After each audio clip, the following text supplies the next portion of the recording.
As for others that haven't received the Nam using the mantra, I am Brahman, Brahman I am, or any mantra, and Ramakant said it would work as well. Would you say it is because we are putting something in the place of thought is why it can still work? Yeah, and inviting the attention and having the devotion, you know.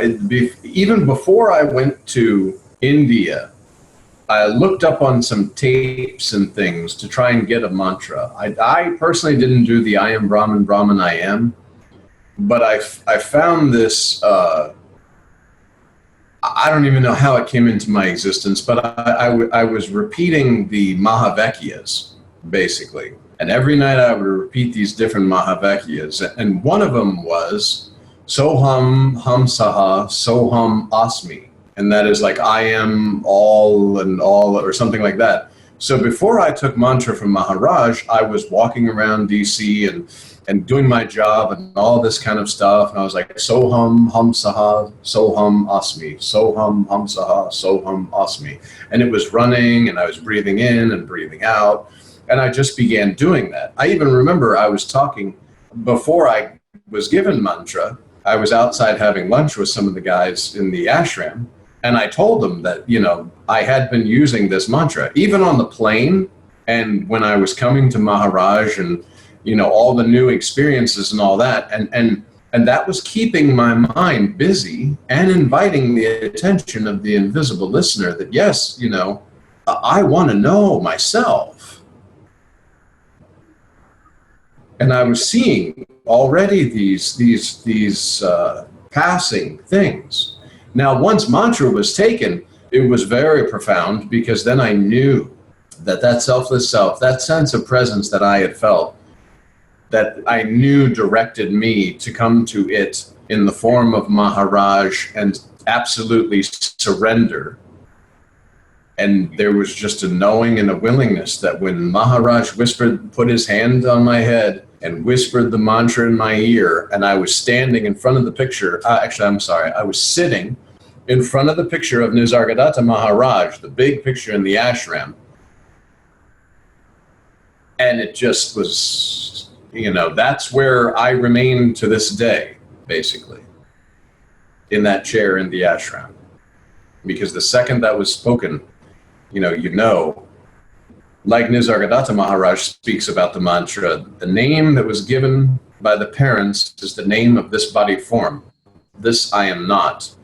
Master has whispered in the ear who I am. And now I need to just remind myself and brush away any of the memories of who I am not. So would you say that gave you confidence? It exploded. I can't describe anything other than that. It was an explosion. It was just it was an explosion.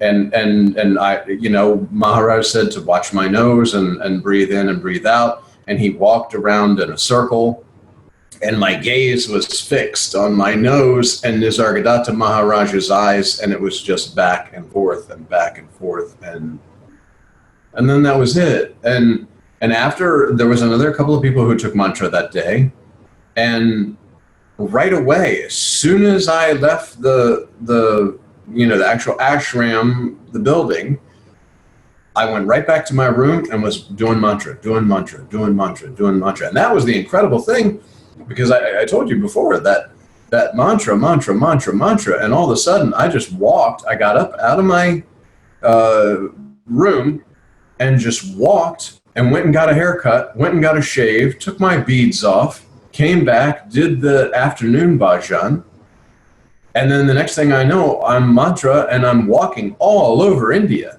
And it was some weird places in India where they're like people living in, even Maharaj said it's not a good idea to go there. There were people living in like hills, basically, and all the cows and pigs and everything were all wandering around. But there was no sense of myself. There was no sense of fear. There was just this continuous movement, mantra. And I wound up like 8 or 9 kilometers away from the ashram, just totally not thinking about anything, and then took a little rickshaw back. And Maharaj, he scolded a lot. He said, "Don't do that," especially during the the Kumar.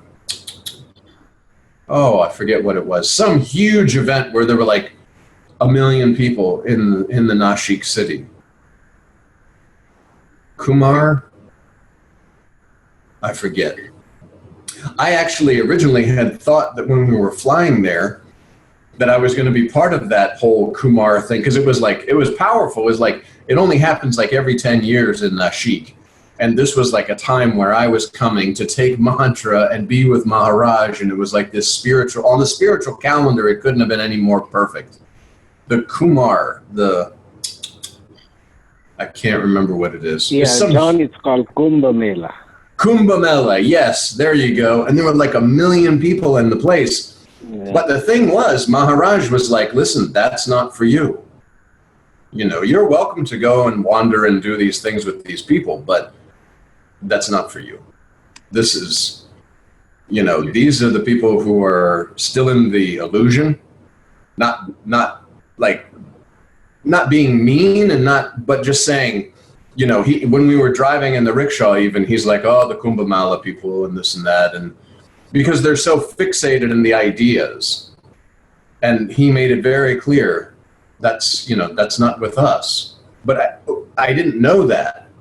When I was traveling there, I just thought, wow, how cool to be in the Kumbh Mela at Nashik when it happens only like every 10 years. There's like 1 million, what do they call those guys? The sadhus or whatever.